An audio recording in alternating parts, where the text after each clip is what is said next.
Hello दोस्तों, आज मैं आपके लिए लेकर आई हूँ किचन के कुछ ऐसे टिप्स जो शायद आपके काम आ जाएं। तो यहाँ पे आपने देखा होगा हर चूल्हे में इस तरह से 2 लॉक बना होता है और इस लॉक में जो स्टैंड है, स्टैंड पे एक हुक बना होता है जिससे कि हम इसमें डाल देते हैं तो ये यहाँ पे रुक जाता है। तो आज इस लॉक का ही मैं आपको बहुत इम्पॉर्टेंट एक टिप्स बताऊँगी। तो ये ध्यान दीजिए, जब आप इसे इधर निकालेंगे तो ये इसमें टच नहीं करना चाहिए, हमें इसे इतना दूर पे रखना है। तो देखिए मैं आपको बताती हूँ कि इसे इस तरह से जब आप गैस ऑन कर लेंगे तो आप मान लीजिए कि बटर उबाल रहे हैं। यहाँ पे आप चाय भी बना सकते हैं, दूध भी बना सकते हैं और कढ़ी वगैरह कुछ भी बना सकते हैं। तो जब गैस को सिम रखते हैं और बटर थोड़ा ज़्यादा भी रहा तो ये बटर उबलते उबलते बाहर आ जाता है। तब हमें क्या करना होता है कि हमें यहाँ पे खड़ा रह करके इसे देखना पड़ता है। तो बस छोटा सा एक ट्रिक है। तो अभी देख रहे हैं आप, जितने ये धीरे धीरे ऊपर ही आ रहा है, बस कपड़े से पकड़ करके थोड़ा सा इसे आप इधर कर दीजिए। बहुत ज़्यादा नहीं करना है, ये देख रहे हैं, बस इतने ही दूरी हमें करना है, इससे ज़्यादा नहीं करना है, क्योंकि जो स्टैंड है वो फ्लेम में सटना नहीं चाहिए। यानी जो राउंड जहाँ पे आता है वो स्टैंड फ्लेम में नहीं सटना चाहिए। और ये धीरे धीरे आप देखेंगे ये जो बटर उबल रहा है वो नीचे बैठ जाएगा। इस बीच में आप किचन में बर्तन धो सकते हैं, आटा गूंद सकते हैं या सब्जी काट सकते हैं। तो यहाँ पे मैं अभी बर्तन मुझे धोना है तो मैं इसे अभी छोड़ दूँगी। अब आपने देखा बिल्कुल ये नीचे आ गया है, बस एक आध बार बीच बीच में चला देंगे और ये पूरी तरह से हमारा जो बटर है धीरे धीरे, बर्तन भी ज़्यादा नहीं जलेगा, एक साइड से थोड़ा सा जलता है, बाकी बर्तन इधर से जलता भी नहीं है, वो तो धोने में निकल भी जाता है। तो ये दूरी याद रखिएगा, इतना ही हमें रखना है। और सबसे इम्पॉर्टेंट बात है कि ये बच्चों को बिल्कुल ना बोलें। जैसे हम बच्चों को बोल देते हैं जाकर थोड़ा गैस का सिम कर दो या फिर गैस बंद कर दो, तो ये जो महिलाएं काम करती हैं किचन में वही करें, उसके अलावा कोई और ना करे इसे। ऐसा नहीं है, बैलेंस नहीं बिगड़ता है ये, बस इतना, इसीलिए एक लॉक में लगा रहना चाहिए और दूसरा लॉक हम हटा देते हैं, जिससे क्या होता है कि इसे आधा फ्लेम मिलता है और ये हमारा उबल करके बाहर नहीं आता है। तो इसे आप इस ट्रिक को अपनाइएगा, देखिएगा ये बहुत ही काम आता है ये ट्रिक। और ये देख रहे हैं तब से आपने देखा बाहर आया ही नहीं। तो इसी तरह से चाय हो गया, बर्तन छोटा रहा तभी परेशानी, तो बड़े बर्तन में ज़रूरत नहीं है इस लॉक को हटाने के लिए। और ये बटर हो गया, कुछ भी ऐसा जो बाहर आ जाता है उबलते उबलते, उनके लिए ये ट्रिक बहुत ही अच्छा है।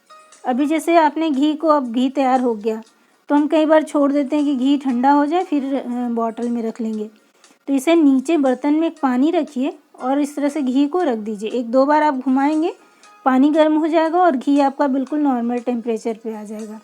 चाहे तो एक आध बार फिर से पानी को बदल दीजिए, ठंडा पानी रख दीजिए, फिर बॉटल में रख लीजिए।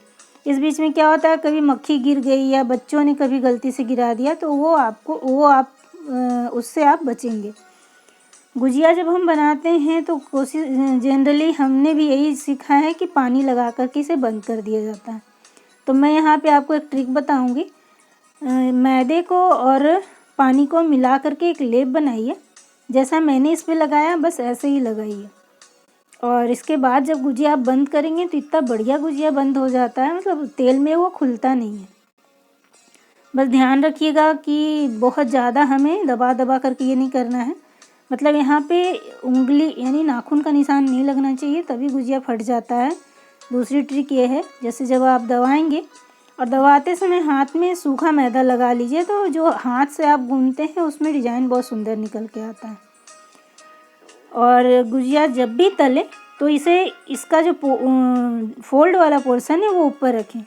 ये ट्रिक सिर्फ आप जब हाथ से फोल्ड करते हैं तभी काम आएगा, अगर आप सांचे से बना रहे हैं तो वो दोनों साइड से फोल्ड होता है।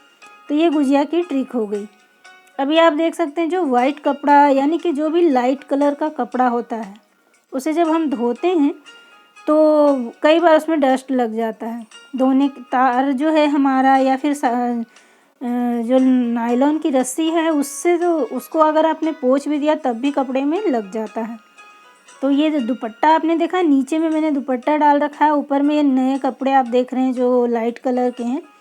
तो दुपट्टा या फिर कोई कॉटन की साड़ी जिसे आपको पता हो कि कलर नहीं निकलता है, उसे आप पूरी रस्सी पे फैला दीजिए। रस्सी पोंछने के बाद फिर मैं आपको दिखाती हूँ यहाँ पे।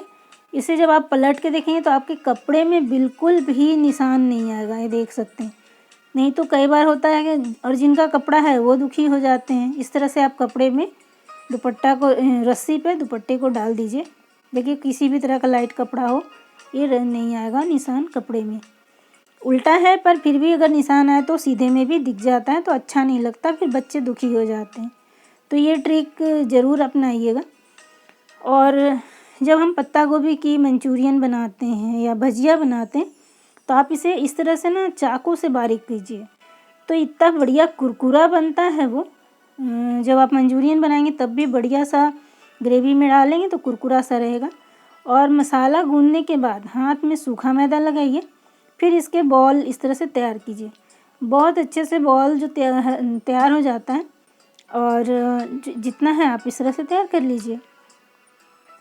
और जब आप तलेंगे तो बिल्कुल आपको इस तरह से मार्केट के जैसा पूरा गोल गोल बॉल तैयार होकर के निकल जाएगा। आप इसे ऐसे भी खा सकते हैं, बिल्कुल भजिए जैसा ही लगेगा, बढ़िया मज़ेदार कुरकुरा रहता है। जब हम नूडल्स उबालते हैं और अगर नूडल्स ज़्यादा उबल गया तो क्या होता है कि वो बिल्कुल चिपचिपा होने लगता है, तो उसे सबसे पहले ठंडा पानी से धो दीजिए। और फिर जिस तरह से मैंने 1 चम्मच तेल डाल कर के इसे इस तरह से आप घुमा दीजिए, तो आपका नूडल्स जो है ये मैदे का रहता है, जैसे ही सूखता है तो थोड़ा सा कड़कपन आ जाता है ठंडा होने पे, और ये ठीक हो जाएगा। और अगर मेरी वीडियो अच्छी लगी तो लाइक कीजिए, मेरे चैनल को सब्सक्राइब कीजिए। Thank you.